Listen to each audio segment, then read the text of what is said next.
everybody. We're going to get started. Hey, everybody. We're going to get started. I think it may be on. Yeah.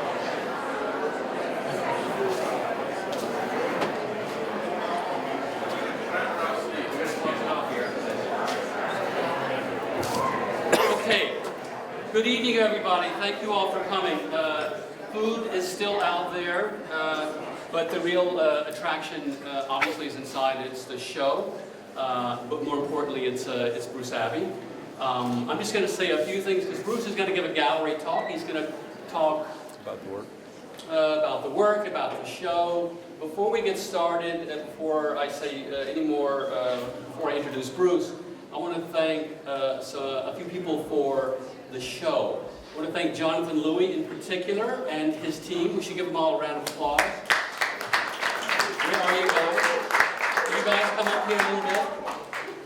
They worked very hard to put the show together, and we have a special present for them I'm going to give them now before we get started. Bruce does not know about this present. In fact, he may be horrified by this present, but hold that right, thank you. As you know, we have special tote bags. Bruce is unaware of these. Special Kindle edition. Out of sight. Frank. There you go. We have 6, I think. Is that right? Yeah. There's 2. No, you don't get 6. No. I mean, you're one of the 6. 1, 2, 3, 4. Where are the other students? They're later. They're yeah. And if I give them to you, you're going to give them to them? Yes. Certainly. Where's Jonathan Louie? And Maya. Absolutely. Wait. Bruce, I have a whole bunch of these for you. I'm going to give Bruce his now, and he can... My new book. Special Bruce Abbey limited edition.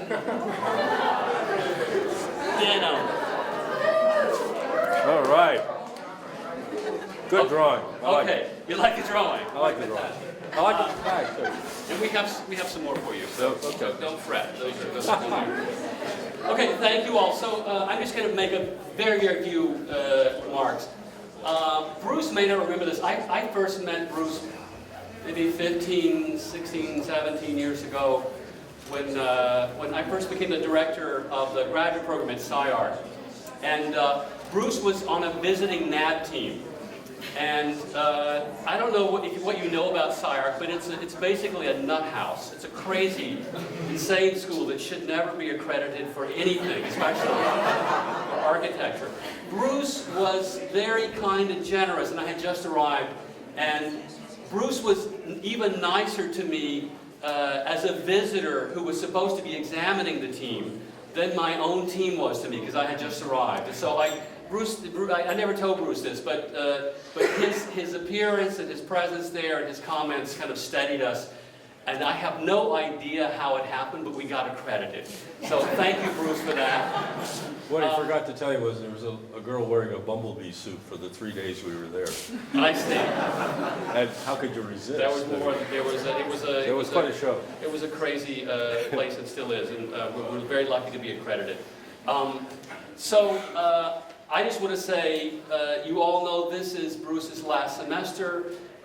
This is his show. We've been working on this for a while and are really, really thrilled and excited about the show. I think it turned out really beautifully, and we're looking forward very much to Bruce's comments about the work, about the show, about anything.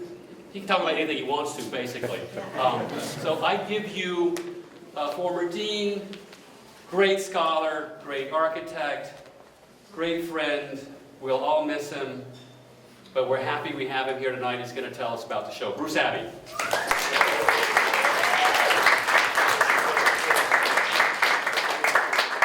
Thank you, Michael. This is not the Academy Awards, and I will not thank my producer or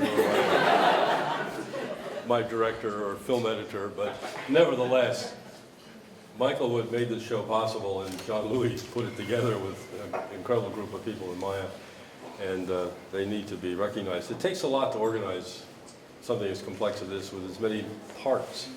And the ability to organize people on a volunteer basis to do this is quite remarkable. Can't hear. Okay. So I'm glad you're here. And as you know, I'm glad to be here too, for those of you who know. This exhibit was conceived in the middle of selling our house and moving our studios and our life to Charlottesville, planning my retirement, getting an apartment here, and then things got even more complicated.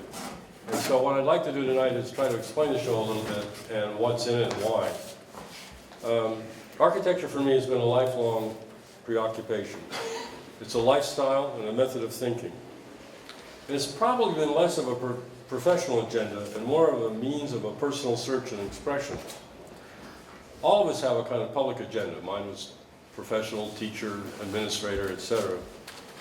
And we also develop a private, maybe parallel private agenda. Sometimes it has nothing to do with our public life, and sometimes it's integral to our private lives. This exhibit is more about what I've discovered and learned and thought about privately over the last 50 years, while engaged in the public world of practice, teaching, and academic administration. But it needs a bit of explanation and a context, and let me try how to guide you to look at it. The exhibit is fundamentally about the role of drawing as a conceptual tool and its effect on composition and meaning in the design process, my design process specifically. The exhibit can be read at several levels. You can start with group one, work your way around the room, and most of the work is chronological, from work I did when I was fresh out of school and in the Peace Corps in Tunisia to the last house projects here, which were done about 4 or 5 years ago. So you can see it just simply as an evolution of thought and technique over time. You can see 6 groupings, and each of the groupings has a theme. Each of them are introduced with a drawing. Watercolor is drawing, by the way. It's all drawing. It's just, it's sloppier than using a pen or whatever. You have to control it quicker. So you can see each of the themes, and they're kind of a list, clearly stated what they are, and I'll get back to it in a minute. You can look at the first drawing in each group and compare and contrast with the rest of the images and see how the drawing might have reflected on or affected the images that follow it. And I'll point out a couple things as we go around. And you can probably see, if you look hard, themes from those first drawings of those first buildings in Tunisia that I was lucky enough to get built as little prismatic cubes of painted white in that blue sky. And you start to see some of those themes reemerge in the final work as well. So there is, in a sense, mining oneself for one's own work. There's a continuity through this work. A little bit of biographical input, just to make it a real context. I was born in Burlington, Vermont, 5th generation Vermonter, home place of Bernie, but I've been there longer than he has. And also the philosopher John Dewey, educator and philosopher John Dewey, who invented the Dewey Decimal System, who is a philosopher and educator. And I suspect I share a bit of both sensibilities. A liberalism born of a kind of pragmatic application. I like to make things, and I like to solve problems. And I've always thought of architecture as something, as a discipline which allowed you to state the problem and solve it. You tried to find a solution to it, but you had to research what the problem was, and you had to try to invent a solution to it. And that's where the fun was. It was fun. In the making of it was this process of thinking. I like to solve problems that are spatial, formal, pragmatic, and support that process with representational content and meaning. And between the two, that synthesis between the syntactic and the semantic, if you would, the grammar and the cultural meaning and intent, somewhere lies this work. It's neither totally abstract nor is it totally rule-based or representational. And you can, since I was building a model airplane since I was a little kid, you can see that I have been I've been a little kid ever since for the last 50 years, building models and doing things. And it's been a lot of fun, to tell you the truth. So architecture is a profession and an avocation, was obviously an inevitable choice of study. Let me admit from the beginning that I had a unique and privileged education and ultimately a life, and it was a total accident. I didn't plan this. And it's something about knowing what the next thing is that you want to do, but not knowing that's where you were going to go. So I can't claim any great design, grand plan or scheme for how all this came together. But it was one thing made another thing possible, and that's what was key. I had a year in Rome as an American Field Service exchange student in my senior year of high school in the classical liceo. Then 5 years at Cornell with Colin Rowe and Werner Seligman and Legain. 3 years in the Peace Corps in Tunisia, both in a little town called Kef and another on the seacoast called Nazaire. 5 years at Princeton in grad school and working for Graves and GBQC, Gettysburg Qualls Cunningham. 16 years at Virginia teaching and 25 years here at Syracuse. So this is my longest home base, right? And it was a privilege to have wonderful colleagues and friends all these years. Teaching for me, and it was exposed to me as being a very honorable profession, and I have very few regrets, which after 50 years is saying a lot. Cornell in the 1960s was a very old-line professional school of architecture. We started with 60, graduated 20 on time, 5 years later, another 20 at the end of the summer or over the course of the next year, and I don't know what happened to the other 20. Requirements at that time required 4 semesters of drawing, painting, and sculpture, which is why this show is the way it is. Our first instructor was a man by the name of Peter Kahn, who I'm forever in debt to, who made all of this a part of the study of architecture. 4 years of history, 4 years of structures, 4 years, in my case 5, 4 years of technologies, and so on and so on. It was incredibly rigorous in that sense. And we did have liberal arts courses, but not as many as we should have, I suspect. The first semester in my freshman studio was done with gold seals on the drawings, grades of recommendation, mention plus. It was a real Beaux-Arts academy. And then in 1962, Colin arrived with his buddies, John, Werner, Lee, and the boys called the Texas Rangers, for those of you who know that history. It was a real revolution in architectural education and created a vibrant new scene that spread over the years to many other institutions. It was a unique experience and molded my thinking for decades. And I've spent much of my time in the intervening years trying to understand and to confirm firsthand what I'd been taught, which is a different way of thinking about creativity and a career. I was exposed to all these really interesting ideas, so I want to go out and test to see if they were true or not, which is a little bit like doing science. It's like you get a theorem, you want to go out and test a theory. You have to go out and try to prove it or disprove it.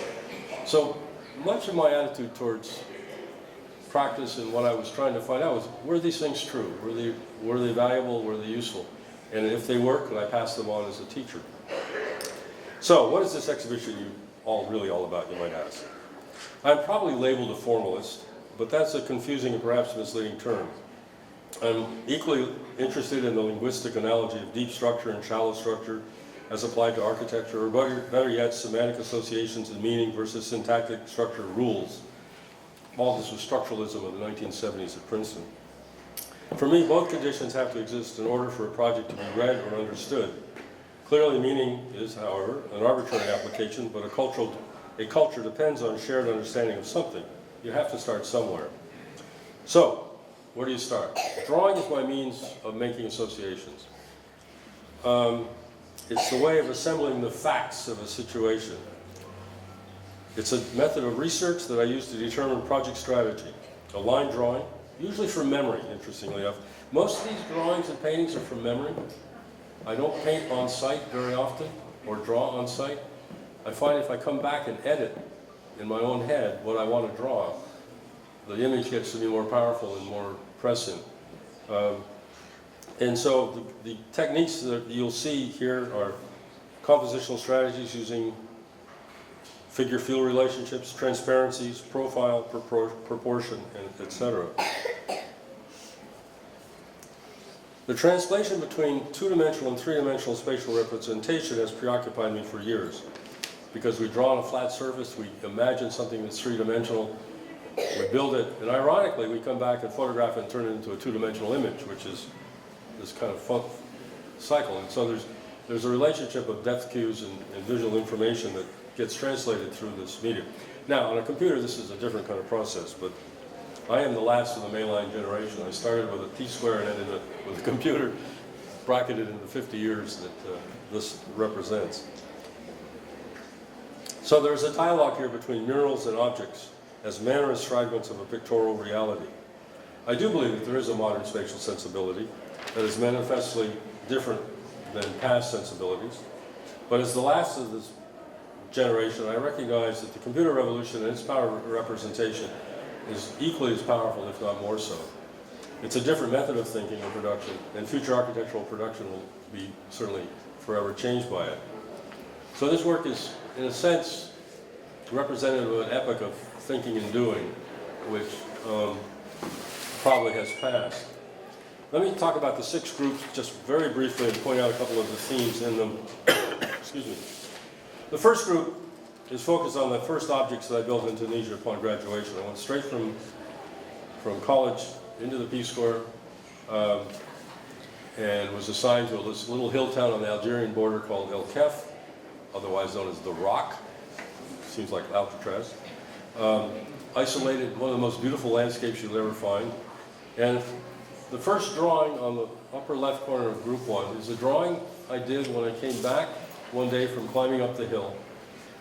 And I was sitting in my house in the Medina. I took out a piece of paper and a couple of pens and a pencil.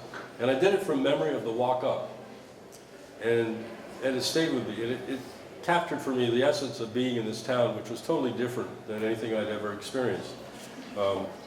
Having grown up in Protestant Vermont and gone to school in Catholic Italy, I was finding myself in Muslim Tunisia building my first building, so I had a full cross-cultural trip. But it was about profile and contour. These were objects, primal objects in the landscape with great sun and light. And I got really interested, and they're 50-centimeter walls, which are quite thick, with thin vaulting. And so I actually got to build one of the first, probably the only person in the school that ever built a dome. But anyway, the Turkish bath is in fact a self-centering dome. The masons are great at laying this stuff up. The little tobacco kiosk is a double cantilever reinforced concrete piece which got built up to the edge of the slab, but you can still see the hint of the structural experimentation. It was a chance to build. I didn't know how to build anything when I got out of school, but I knew how to think about stuff, which was interesting. So when I got back to school 3 years later, the second project on that first panel is my graduate thesis, which had to do with framing. And in other words, went from solid object to a formal framing device as a way of containing the objects and examining the objects that were there. But it was also a device rhetorically, because it's the Whig Hall Debating Society of Princeton, to engage the dialogue through the act of framing the argument, framing the pathways of students as they went by the building to draw them in, hang banners from it. So there was a structural characteristic. The building had burned down that winter while I was on campus. It was just left with a parallel set of retaining walls. So it was a dialogue between wall and frame, and then putting objects, the solid objects which I'd been playing with, into that framed condition. And you'll start to see that reoccurring over and over again, this dialectic between the object and the wall, or the object and the frame, in many of the projects. The second group was a drawing. After working 3 months on this project for the Library of Anesthesiology at the Hospital of the University of Pennsylvania, I was up at 10 o'clock at night in the office. Everybody had gone home. We weren't getting anywhere, and working drawings needed to get started. I sat down at my desk and I drew in one drawing, probably in about 10 minutes, everything I knew to be true about the project. Every device, every issue, every symbolic place in the building. I did this funny little distorted perspective. The next morning I showed it to the office and we started production drawings almost the next day. But it wasn't until I did that drawing that allowed me to absorb all the things that I had been exploring, and we'd tried out and couldn't bring together. Thank you, Michael. That probably would help. And the project went forward very quickly after that. So again, drawing as an instrument for thinking. The third group was the exploration of about the mural studies and the relationship of line drawings to color. You can conceive of a project in line, compose it, organize the material that you want, but then there's the application of color, which is a wholly different compositional set of choices. So in the mural studies, you'll see there's a line drawing, which organizes the field and explains what the problem was of the pictorial surface. And I won't get into why each of them are there, but and there's slightly mannerist objects and so forth. But the color composition has to be handled differently. So I was trying to explore the effect of line, which is very flat until you try to look at depth cues, and the effect of color, which is very three-dimensional in terms of layering it up. The fourth group are a series of competition drawings. Bob Venturi said he won every 7th competition that he entered. I entered 6. Didn't get to the one that I could win, unfortunately. But the Chicago Tribune Tower was a great fun drawing to do. That was a 5-foot drawing done on a 5-foot table with the vanishing points on T-squares on pieces of string nailed to the wall of the studio around me to try to get the vanishing points. Try that sometime. Then the application of Zippantone. It was a great drawing to do.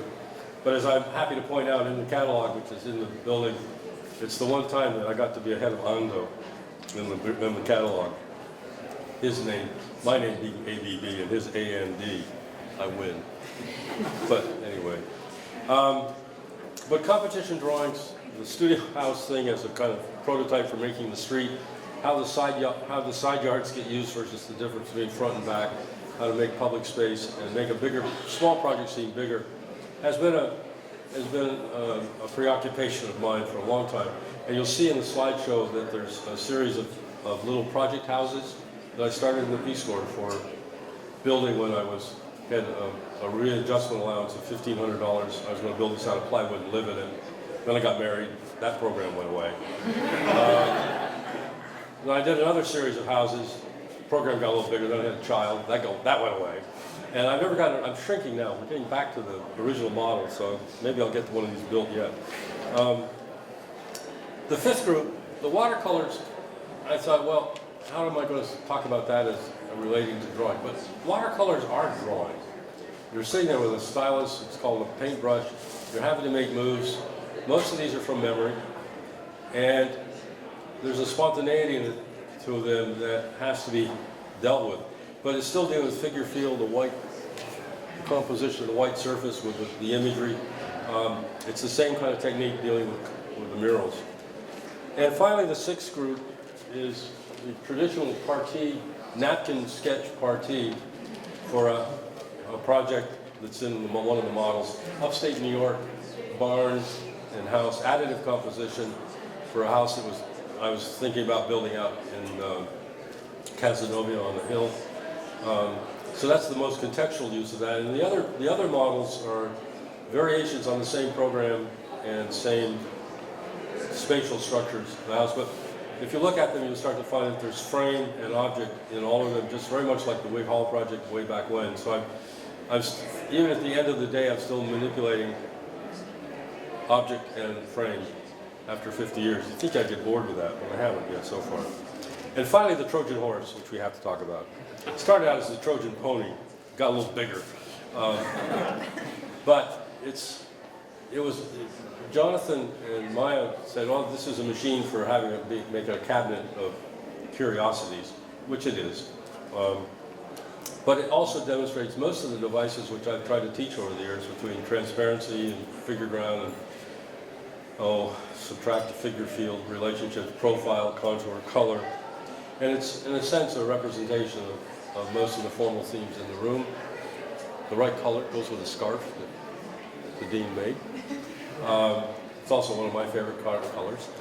And there you are. The formalist Trojan Horse has re-entered Slocum Hall briefly, whatever, for a brief period of time. Thank you for coming tonight, guys.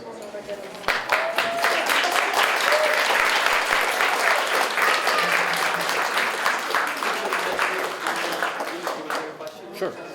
Bruce, Bruce will take a question or two, which means they have to be really, really high caliber questions. A couple of questions. Anybody have a question for Bruce? I may have scared them off. Yes. What do you Michelle. think of the teaching style taught in? What do you think of the teaching style taught in studio? There's all kinds of, we all have our own style and our own agendas. Much of my teaching has been informed by, I should say one final comment about all of this is that there's that wonderful TV show NCIS where he's always building a boat in his basement. It's his private life, you know, separated from his public life. Well, this is my private life. Okay, this is what I do behind the scenes, but it's not divorced from what I do publicly. So what I teach is what I do. But this stuff is more personal and self-revelatory than I would normally present work, okay? And I think we all, the biggest problem of graduating in a creative program and coming out into the world is how do you find your own voice? How do you know who you are? And it takes a long time. That's why I emphasized at the beginning that testing ideas, testing things that you've been taught, is not a bad way to start to find your way to who you are, as opposed to saying, oh, I'm done school now, I can do anything I want, which I think leaves you kind of hanging. Okay, I'm just going to make a few, two quick closing comments. The show will be up for a while, so as with all gallery openings, we have the auteur give us the way to come back and see the show, so it will be up. You can come back and obviously take a look. I want to thank, obviously, Bruce Abbey again for everything. I also want to thank my alum, Jonathan Louis, and their great team of students who built this. When Bruce said he was going to do a Trojan Horse, I was a little afraid of what was going to result, but I have to say, it turned out beautifully. So thank you all for coming. Come back to see it again, and thank you, Bruce Abbey.